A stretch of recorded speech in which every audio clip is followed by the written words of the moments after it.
Il y a beaucoup de dossiers. Pourtant, on m'apprend qu'à la primature aujourd'hui, allez-y, rentrez à la primature. Vous avez, malgré tout. Non, ça va. Il y a longtemps qu'il a quitté la primature. C'est pourquoi il parle comme ça. Mais on peut tout lui reprocher. Mais allez-y à la primature. Il y a au moins une évolution dans ce sens-là. Quand vous rentrez, votre courrier, l'orientation de votre courrier, vous le savez. Vous savez à quel niveau se trouve votre courrier et quelle est la réponse qui a été réservée à votre courrier dans les 72 heures. Et dites-moi où ça. Non, il y a pour information, il y a le logiciel là qui est mis en place qu'on appelle le GEC. Il faut le lui reconnaître. Il faut reconnaître à la primature. Oui. Non, je veux juste apporter une précision. Je vous donne d'ailleurs la parole. Oui. Sur ce rapport du département d'État. Oui, une précision. Avant de réagir sur le, permettez-moi d'apporter ces précisions-là, s'il vous plaît. Par rapport à la gestion des courriers, comme Lamine l'a dit tout à l'heure, l'organisation, il y a, je pense, ce logiciel-là, aujourd'hui, dont disposent les différents départements ministériels. Non, pas seulement la primature. L'ensemble des départements ministériels qu'on appelle GEC, c'est la gestion électronique des courriers. Donc, c'est un tableau qui est mis à la disposition de tous les cadres d'un département donné. Lorsque vous venez, vous mettez votre courrier, vous donnez, il est enregistré, et puis tout de suite, on met dans le réseau, et le délai de traitement, quand est-ce venu, quand est-ce que ça doit venir, le temps que ça va faire, c'est à qui c'est destiné, tout ça là, c'est précisé dans la gestion électronique de courrier. Maintenant, je vais revenir sur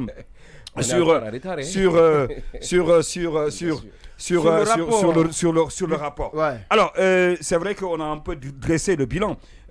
Idem que les autres, je ne suis pas surpris. Pas du tout. Donc, moi, je ne reviens pas sur tout ce que nous savons déjà. En ce qui concerne les violations des droits de l'homme, les manifestations, tueries et tout récemment, c'est des comptes macabres, on en parlait tout à l'heure, de 18 morts, mais aussi la liberté des uns et des autres, la manière même dont certains sont arrêtés, incarcérés, pas de jugement. On parlait du cas de Fonik Mangué, de Ibrahim Diallo, qui ont fait plus de temps. Ça n'a jamais eu lieu, même autant de Alpha Condé, ça ne s'est jamais fait.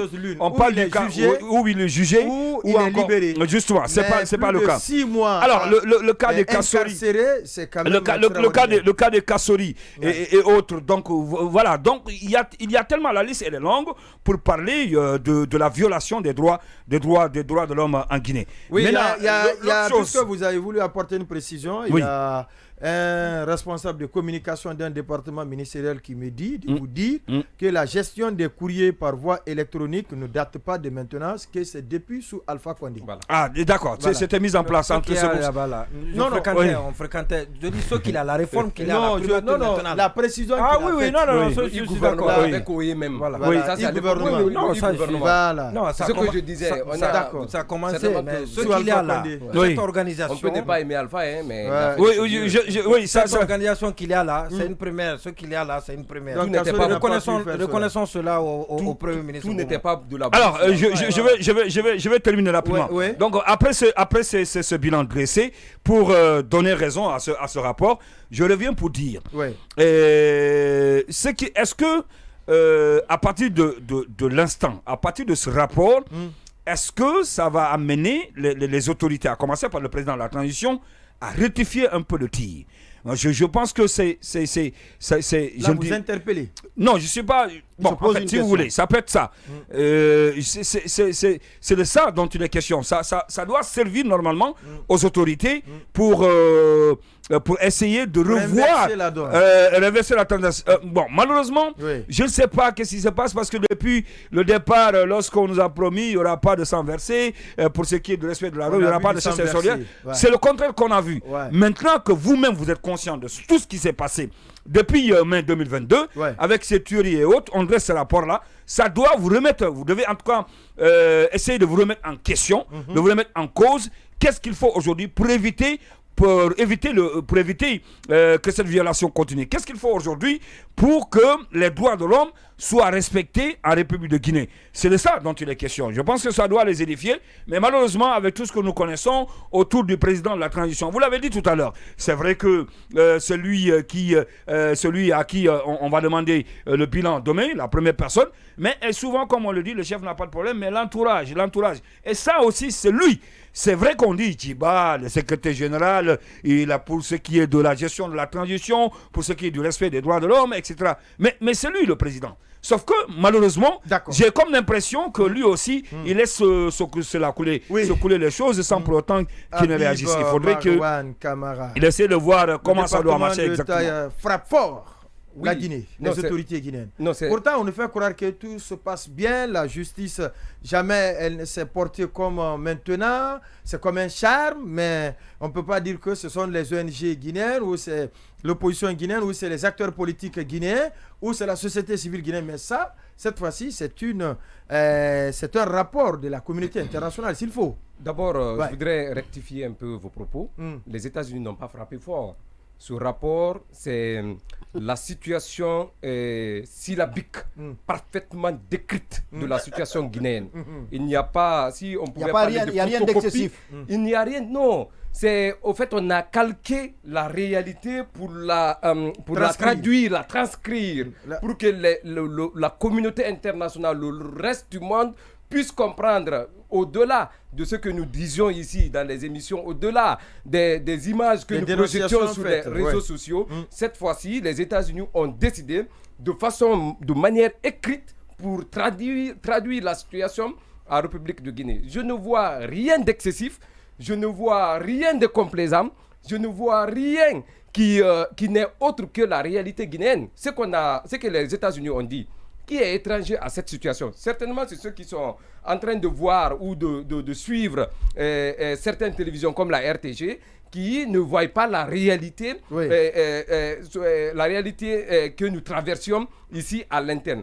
Donc moi, je pense que jamais de notre histoire, durant les 2 dernières décennies, un rapport n'a été aussi beaucoup plus transparent, beaucoup plus clair, beaucoup plus complet et efficace que celui qui a été diffusé par le département d'État américain. C'est une réalité. On ne peut pas dire que les États-Unis ont quand même manqué à leur devoir. La lecture de la situation guinéenne, elle est totalement différente entre les États-Unis et la France. Oui, justement. C'est quand même extraordinaire. Hein? Non, c'est totalement... Parce qu'il y a beaucoup de dessous. Parce que quand vous écoutez l'ambassadeur de France sur la situation guinéenne... On va revenir parce que... vous êtes en train de travailler sur le dossier. Sur les dossiers. Avec les différents courriers. On a intercepté tous les courriers d'échange. Donc avec cette société pour... On comprend pourquoi l'agitation de l'ambassadeur de France en Guinée. Parce qu'ils veulent donner avec la complicité de Dansa Kourma, ils veulent donner la gestion des élections à une société qui est très proche d'Emmanuel Macron. Donc on a tous les courriers, presque la quasi-totalité des courriers qui lui ont été... Et la rencontre qu'il y a eu sur Conakry, on reviendra sur ça dans le jeudi si tout va bien. Le jeudi, maintenant, bien entendu. Sur le rapport, on va montrer à l'opinion pourquoi l'ambassadeur de France adopte une attitude désinvolte vis-à-vis des acteurs politiques de l'opposition. Justement, donc par rapport aux Américains, vous savez, tout commence comme ça. Au temps de Alpha, le début c'était, on se rappelle, lorsqu'il y a eu ce passage en force avec le 3e mandat, on se rappelle du rapport américain. Et à la suite duquel rapport, aujourd'hui, il y a eu des poursuites qui ont été engagées contre Alpha Condé. Lorsque le département d'État a engagé des poursuites pour crimes de sang, violation des droits humains et autres, c'est parce qu'il y a eu un premier rapport qui l'accablait. Donc demain, ne soyez pas surpris qu'il y ait aussi les acteurs de la transition. Des acteurs de la transition, y compris le colonel lui-même. Ce que vous ne savez pas, ils vont être inquiétés. Bien sûr.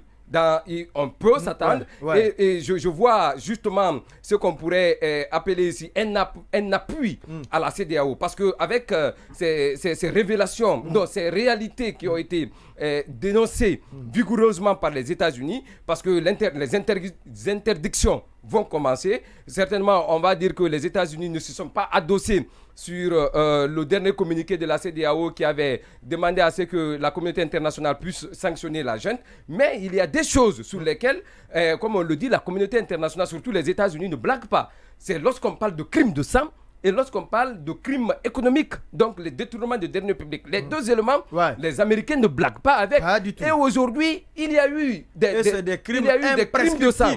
Lors de la prise du pouvoir le 5 septembre, combien de soldats sont tombés et par qui? Parce qu'on sait qu'il y avait quand même les institutions, même si on n'aimait pas Alpha Condé, il y avait quand même des institutions qui étaient là et qui étaient acceptées, même si elles n'étaient pas reconnues. Bon, c'était des institutions acceptées. Mais il y a eu des gens qui ont pris des armes, qui sont partis attaquer ces institutions. Il y a eu des gens qui sont tombés. Ça, c'est un premier fardeau qui pèse sur le colonel. Le second fardeau, il y a aujourd'hui plus de 18 jeunes qui sont tombés sous les balles du CNRD. Ça, c'est un deuxième fardeau. Vous voyez des gens, des restrictions. On interdit la liberté de manifestation, on interdit la liberté de réunion, on interdit tout ce qui est liberté. Aujourd'hui, tout est cadenassé, et les gens sont confinés dans le pays. Tout est cloué, tout est fermé par le CNRD. Hermétiquement. Hermétiquement, je pense qu'aujourd'hui, il faut craindre. Mais moi, ça ne me surprend pas parce que ce que le colonel nous a dit le 5 septembre, c'est quand même, il nous a vendu du vent. Ce n'est pas la réalité. Aujourd'hui, avec l'exercice du pouvoir,